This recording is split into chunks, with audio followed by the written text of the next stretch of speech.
All right, hello there. I'm back, and in this video, I'm going to be explaining how forgiveness of student loan debt will actually make everybody, even those that own student loan debt, have to pay more into the system throughout their lifetime than they would have to pay if they just paid off their student loan debt.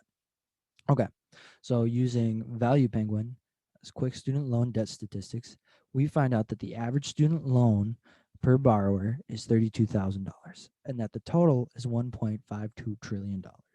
Okay, so if we were to pass legislation that would say all student loan debt that exists, we're going to cancel it. Just like that, government's going to pay for it. No one owes anymore. There's only 143.3 million taxpayers in 2017. Okay, so if we take $1.52 trillion divided by the 143.3 million taxpayers, every taxpayer is going to pay in $10,607 to clear all of the debt. That's just the existing debt. So if it were to get paid and the government were to pay it out, it would cost each taxpayer $10,600. Now, if you divide this, the amount of debt that exists by the average per borrower, we find that we have about 46 million um, people that owe student debt. Now, if you remember, we had 143 million taxpayers.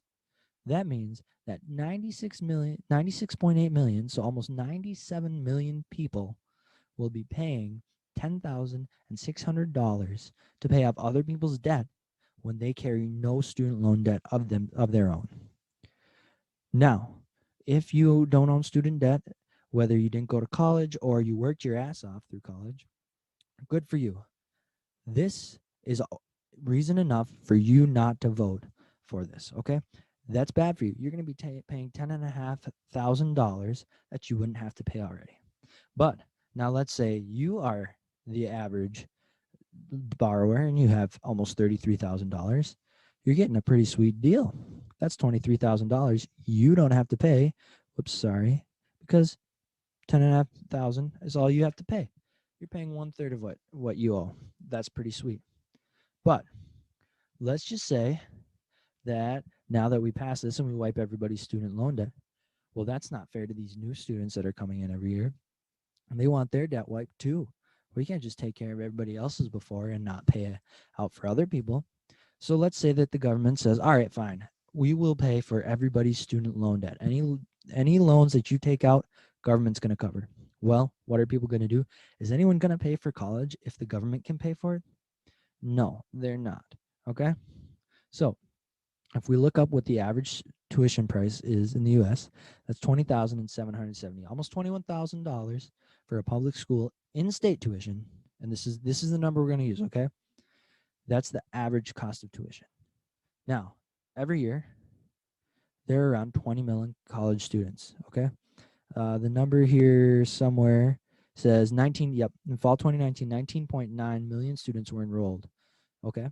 So if we take the average cost of tuition times the nearly 20 million students that are going to be enrolled in college every year, we'll just say that, okay?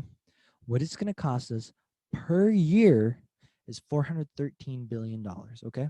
So that means about using average numbers, on average, $413 billion are going to be spent on tuition. If the government covers that, that's $413 billion that the government now has to pay. How does the government get money to pay for things? Well, they tax the taxpayer. So 413.3 billion divided by the 143.3 million taxpayers, that's $2,800 a year. Every taxpayer owes $2,800 a year. Okay? So $2,800 a year isn't a lot for some, but it is a lot for others.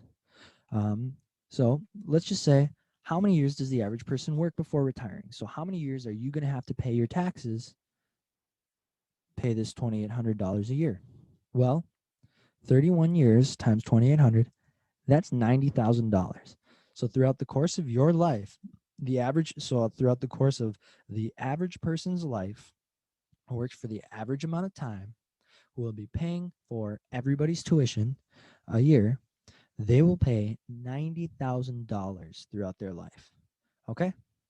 Now, If you are the average student with the average borrowing amount of $30,000 and you have to pay for everybody else's college every year at $3,000 a year in taxes, you're going to be $60,000 extra, okay? 90,000 that you pay throughout your life or 30,000 that you pay throughout your life. But this isn't it. If you remember way back, where was it? Right here. Right off the bat, when we first institute this policy, there's 10,000, which means that the 10,000 right away and the 2,800 every year, you're going to end up paying $100,000 to cover this free tuition. Okay, 100,000 versus the average borrower of 30,000. That means you're going to have to take at least $100,000 worth of college to be able to actually break even from these policies. Now, there are arguments about, well, we can take the money from other places. Yeah, but we still need this money in the first place. Okay? So whether we spend this what is it? $413.3 billion a year on this or that, whether it's military, whether it's social programs, whether it's healthcare, or whether it's college, that $413.3 billion still has to come from somewhere. And where's it going to come from? 143.3 million taxpayers. And that doesn't even include the ones that never went to college that have to pay for other people's college.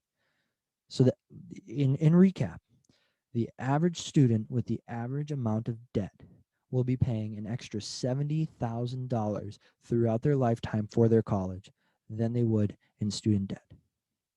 I hope that this clears things up. If you have any questions, I realize that some of my numbers, maybe they're averages, so they're kind of big, but this should give you a general idea of why student debt forgiveness is not a good idea, and it's not even a good idea for those that borrow the money. If you pay for it yourself, you're going to end up paying for a lot less than if you were to pay for everybody else's. Thank you so much. Have a great day and do something awesome.